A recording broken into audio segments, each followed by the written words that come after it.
Assalamualaikum warahmatullahi wabarakatuh.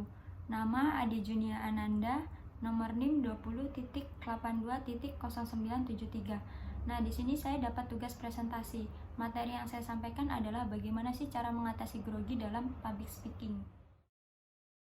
Next ya teman-teman, yang pertama itu pengertian public speaking. Apa sih public speaking? Itu sebuah ungkapan pikiran ya teman-teman. Sebuah ungkapan pikiran yang disampaikan dengan kata-kata. Nah, ini disampaikan ke siapa? Kepada audiens, kepada teman-teman, kepada banyak orang ya teman-teman. Nah, di dalam public speaking ini isinya apa gitu. Nah, di situ kita bisa memberi informasi, motivasi, ajakan, atau bisa menyampaikan dengan rekan kerja, dan masih banyak lagi. Nah, public speaking ini adalah keterampilan ya teman-teman, dan keterampilan itu bisa yang namanya dilatih. Next ya teman-teman. Nah, di sini kenapa sih public speaking itu penting? Apa sih kok penting banget kita tuh harus punya public speaking? Nah, karena untuk menyampaikan sebuah informasi ya, mengungkapkan kata-kata itu butuh yang namanya skill teman-teman. Butuh yang namanya skill public speaking. Kita harus punya yang namanya public speaking yang baik, yang benar gitu teman-teman. Nah, makanya di sini kenapa sih public speaking itu penting banget untuk kita pelajari. Nah, di situ juga bukan cuma penting ya teman-teman. Nah, di situ bisa meningkatkan kemampuan diri kita teman-teman untuk berbicara. Nah, yang selanjutnya ya teman-teman, yaitu manfaat public speaking. Apa sih manfaatnya? Nah, di sini manfaatnya banyak banget ya teman-teman. Nah, di sini manfaat public speaking itu apa? Kita bisa meningkatkan kualitas diri kita teman-teman. Terus habis itu kita juga bisa meningkatkan rasa kepercayaan diri kita. Nah, terus habis itu kita juga bisa meningkatkan kualitas diri kita teman-teman. Terus habis itu juga kita bisa memperluas jaringan. Terus habis itu juga kita bisa meningkatkan kemampuan dalam mempengaruhi orang teman-teman. Nah, itu manfaat public speaking, dan masih banyak lagi ya teman-teman untuk manfaat public speaking itu. Next ya teman-teman, yaitu ada yang namanya sikap dalam public speaking, yang dimana kalau misalkan kita mau menyampaikan sesuatu itu kita harus mempunyai sikap. Nah, sikap yang pertama ini adalah jeda suara, yang dimana kalau misalkan kita mau nyampaikan informasi ini kita harus apa ya teman-teman, harus meyakinkan gitu, jangan ragu-ragu. Terus juga materinya harus pas, jangan lupa gitu teman-teman, agar audiensnya itu nggak ragu teman-teman. Nah, terus habis itu next ya teman-teman, ada yang namanya intonasi suara. Intonasi suara ini apa sih?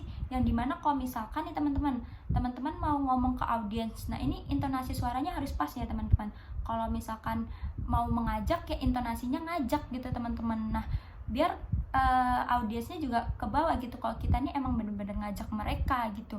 Nah, terus ada yang namanya juga kontak mata ya teman-teman, yang dimana kalau misalkan kita menyampaikan sebuah informasi, kita menatap nih teman-teman, kita ngelihat audiens kita gitu, kita tatap matanya. Kalau kita menatap matanya kayak seakan-akan kan kita berbicara kepada dia gitu, berbicara kepada mereka, kepada audiens kita gitu teman-teman. Nah, itu yang namanya jaga kontak mata teman-teman. Next ya teman-teman, di sini ada yang namanya penyakit public speaking.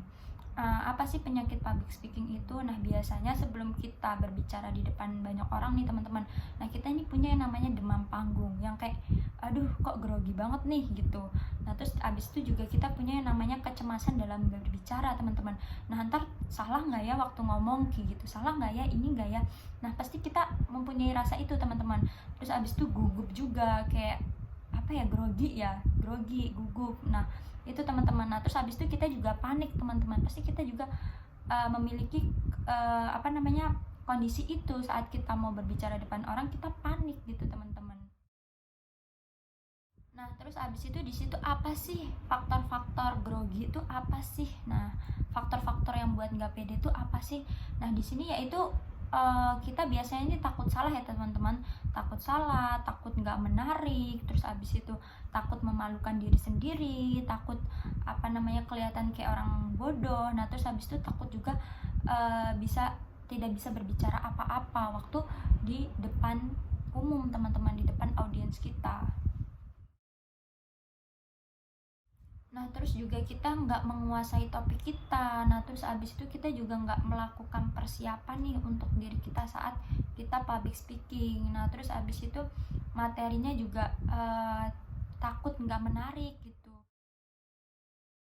Next ya teman-teman, gimana sih cara mengatasi grogi? Nah ini saya dapat dari guru saya teman-teman ya. Gimana sih kalau misalkan ngatasin grogi di atas panggung itu, kita disuruh tarik nafas teman-teman, kayak suruh tarik nafas terus habis itu diembusin gitu, kayak dikeluarin pelan-pelan gitu. Nah itu dilakukan berkali-kali. Nah itu salah satu cara mengatasi grogi teman-teman. Setelah tarik nafas ya teman-teman, tarik nafas dalam-dalam terus abis itu dikeluarin pelan-pelan. Nah itu juga kita perlu yang namanya berlatih. Sebelum kita berbicara di depan umum itu kita berlatih dulu teman-teman. Kayak misalkan berlatihnya tuh berbicara di depan cermin. Iya emang awalnya kayak mungkin kayak orang bodoh gitu ya, berbicara sendiri gitu di depan cermin. Nah tapi itu bisa melatih, meningkatkan public speaking kita. Soalnya waktu kita ngaca nih teman-teman, kita ngaca nih sambil kita ngomong itu kan latihan nih. Nah disitu kita juga bisa ngeliat nih ekspresi muka kita gimana waktu ngomong.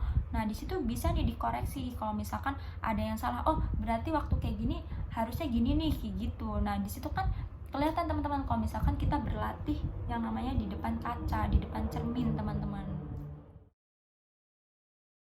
Nah habis itu juga kita bisa yang namanya gunain alat bantu teman-teman. Alat bantu ini apa? Misalkan kita lagi public speaking, lagi presentasi atau apa nih teman-teman. Nah kita bisa nih pakai yang namanya PPT. Nah itu yang namanya alat bantu. Atau kita bisa pakai yang namanya video gitu teman-teman. Nah itu bisa banget tuh jadi alat bantu kita saat kita mau public speaking, saat kita mau menyampaikan suatu informasi gitu teman-teman. Nah, di sini juga ya teman-teman, kita harus punya namanya sikap positif, teman-teman. Kita harus positive thinking, teman-teman. Nah, soalnya kalau misalkan kita berpikirnya negatif, itu mempengaruhi banget karena itu suges ya teman-teman. Jadi kalau misalkan kita mau berbicara teman-teman, berbicara di depan umum, itu kita harus punya tanamkan rasa positive thinking gitu, bahwa oh saya bisa nih, ini gampang gitu. Nah terus habis itu juga kita harus percaya diri, tanamkan rasa positif gitu teman-teman. Kita harus berpikir positive thinking, nggak boleh kita berpikir yang negatif, karena kalau misalkan kita berpikir yang negatif itu bakal suges teman-teman. Nah jadi kalau misalkan kita lagi mau berbicara gitu, mau public speaking, menyampaikan informasi di depan banyak orang, di depan audiens, nah kita harus berpikir positive thinking, harus punya sugesnya tuh yang baik-baik teman-teman. Oh saya bisa nih, saya bisa gitu teman-teman, karena itu membantu mendorong kita teman-teman agar kita juga lebih percaya diri gitu teman-teman.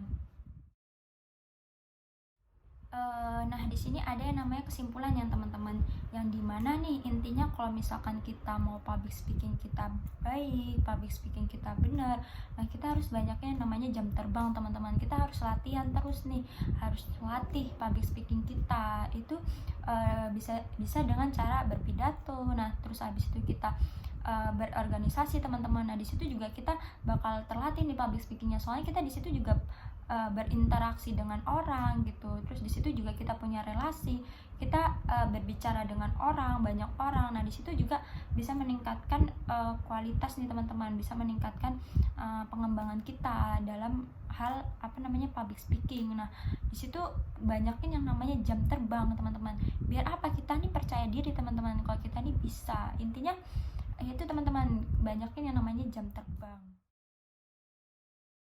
Nah mungkin cukup sekian ya teman-teman, sedikit materi yang bisa saya sampaikan, mungkin bisa bermanfaat buat teman-teman juga. Nah saya ucapkan terima kasih. Wassalamualaikum warahmatullahi wabarakatuh.